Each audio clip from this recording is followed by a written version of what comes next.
तो ये जितने भी पार्ट्स आप अभी अपने सामने देख रहे हैं, ये सिर्फ और सिर्फ कार की स्टार्टर मोटर असेंबली के पार्ट्स हैं। जी हाँ, आपकी गाड़ी का नॉर्मल जो सेल्फ स्टार्टर होता है उसकी असेंबली में इतने सारे पार्ट्स लगते हैं। तो एक एक करके इस वीडियो में इन सारे पार्ट्स का नाम जानेंगे और इनकी जो फंक्शनैलिटी है उसको समझेंगे। तो ज़्यादा टाइम वेस्ट करे बिना सीधा अपनी जो फ्रंट हाउसिंग है उसकी तरफ मूव ऑन करते हैं। तो हाउसिंग है, उसमें ये वाला जो पार्ट है ये हमारा जो बेल हाउसिंग है उसमें जाकर के लगता है फ्लाई व्हील के रिंग गियर के पास में। और इसमें ये जो कटआउट बना हुआ है इसमें से ये वाला जो गियर है ये प्रिट्रूड करता है और जब इसको एक्टिवेट करा जाता है तब ये जाकर के फ्लाई व्हील में एक आउटर गियर लगा रहता है जिसको आउटर रिंग गियर बोलते हैं।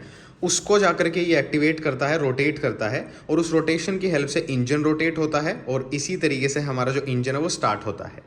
उसके बाद में इसका इस साइड का काम फिनिश हो गया। इस तरफ आएंगे तो इस तरफ आपको ये दो सेक्शंस इसमें देखने को मिलेंगे, जिसमें ऊपर वाले सेक्शन में ये हमारा जो फोर्क है ये लगता है, जो कि हमारा जो वन वे क्लच है उसको बैक एंड फोर्थ मूव करने में हेल्प करता है। ये इंगेजमेंट और डिसएंगेजमेंट के लिए ऐसा करा जाता है।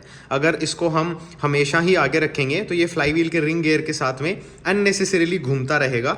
हालांकि घूमेगा सिर्फ यही, इसमें वन वे क्लच होता है जो कि एक साइड तो पूरी असेंबली को घुमाता है, दूसरी साइड सिर्फ ये गियर ही घूमेगा। लेकिन इसको भी हम अननेसेसरीली क्यों स्पिन करें, तो उसके लिए इसको हम पीछे की तरफ ले आते हैं। जब जरूरत नहीं होती, जरूरत होती है तब इसको आगे की तरफ कर दिया जाता है। तो ये कुछ इस तरीके से काम करता है। उसके बाद में इस पूरी असेंबली को अगर पीछे की तरफ आप देखेंगे तो इसको एपीसाइक्लोडियल, जी हाँ बहुत ही क्रेजी नाम है, लेकिन एपीसाइक्लोडियल गियर्स इनको बोला जाता है।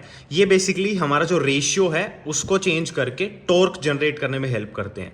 तो होगा क्या, ये हमारा आर्मेचर है, इसमें ये गियर लगी हुई है। तो जब हमारी सेल्फ की मोटर घूमती है तो ये बहुत राउंड क्रिएट करती है और ये स्पिन फास्ट कर सकती है, लेकिन ये पावर ज़्यादा नहीं लगा सकती। तो इसका जो फास्टर मूवमेंट है उसको हम गियर रेशियो से चेंज करके टॉर्क में कन्वर्ट कर देते हैं। तो ये छोटी सी स्टार्टर मोटर हमारे बड़े से 2000, 2500, 3000 सीसी के इंजन को भी घुमाने की ताकत रखती है। वो ये जो गियर्स हैं, गियर रेशियो के साथ ये जो खेला गया है उसका कमाल है। तो ये यूनिट हो गई पूरी की पूरी। इसमें हमारे गियर्स आ गए, इसकी जो शाफ्ट है वो आ गई, ये हमारा वन वे क्लच हो गया। इसमें यहाँ पर एक स्प्रिंग लगी हुई है, ये आगे की साइड एक सर्क्लिप और उसका लॉक लगा हुआ है।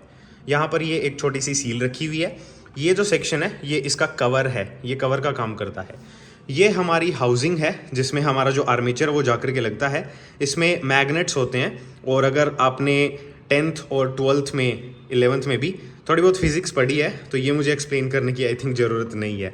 नहीं पढ़ी है तो यूट्यूब पे जाकर के देख लो कि जो मोटर है वो किस प्रिंसिपल पर बेस्ड है और कैसे काम करती है, कैसे एनर्जी का ट्रांसफॉर्मेशन एक टाइप की एनर्जी को दूसरे टाइप की एनर्जी में कन्वर्ट करने में हेल्प कर देता है। तो यहाँ तक हो गए।